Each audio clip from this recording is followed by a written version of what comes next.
Big Boss Music Production. DJ Fingers Flores. Fresno, California. Yo, it's DJ Fingers Flores. Back at it again. Big Boss Productions, Fresno, California. Here with another tip. Tip number 3. That's a good one. I'm gonna just jump right into this. This is kind of like a tip and a little rant because, man, I am sick and tired of DJs not knowing their goddamn music. My tip is know your music, master your music, study it, read up on it. It's not enough just to have the music and don't just have it. Don't just store it, put it on your hard drive, and that's it. Do you even listen to it? Do you go through it? Do you sit down and analyze it? And I'm not talking about just the new music. I'm talking about your entire collection. You know, if you've been DJing for any amount of years, 3, 4, 5, 6 years, you've probably got an extensive music library, thousands and thousands of songs. Have you heard them all? Have you listened to them all? Do you even know if they're labeled the right way? Or if they're complete? Maybe they get cut off at the end. Or they skip in the middle or something. Know your music. Master it. There was a time years ago when us DJs, when we were playing records, we knew our music. We knew our records like the back of our hand. I could tell you what record label an artist was on. I could tell you what year that song came out. I could tell you the musicians that played on that record, where it was recorded, because we knew our music. We've mastered our music. You see, back then, the DJ was the master of the music at any event that he did. And I'll put it to you like this. Any event that I did back in the day, I knew as much as, or in most cases, way more about the type of music that I was playing for at that particular gig than the people at that gig. And that's really the test. That's really the determining factor, at least to me. If you're playing at an event, you should at the very least, know as much as the people know about that music that they want to hear. And if you're a great DJ, you would know way more about that music. Because what happens when you know more about the music, you can start throwing curveballs at them and pulling stuff out that they wouldn't expect and surprising them and really putting on a performance. I am sick and tired of these goddamn DJs that are professional salesmen, master marketers. They're just business guys that are moonlighting and pretending to be real professional DJs. And they're not. They're businessmen and they're salesmen.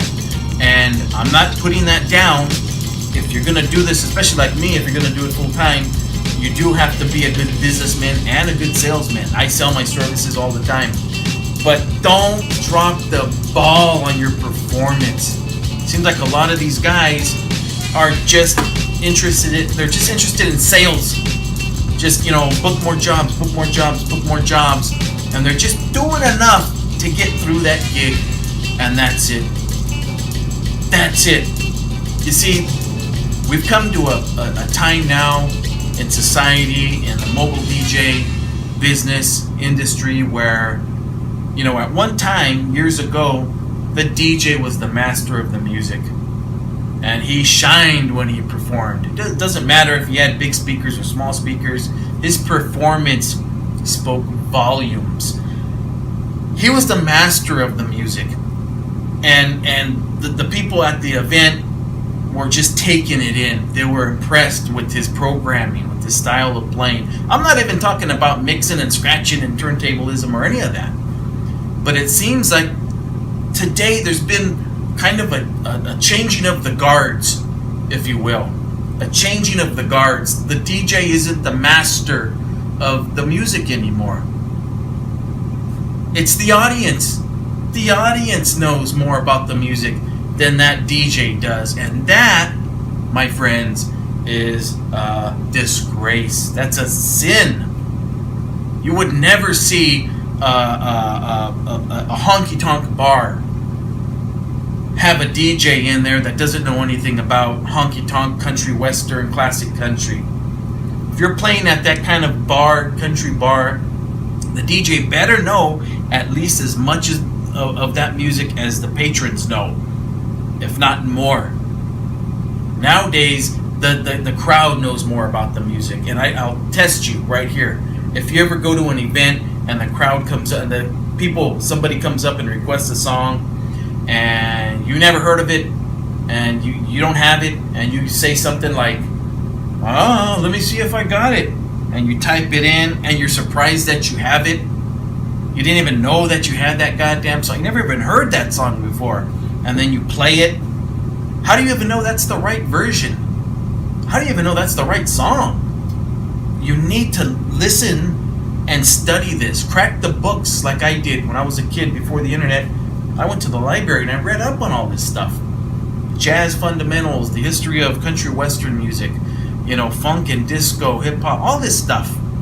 I read up on it. And when you know your music and when you've mastered your music, you're unstoppable.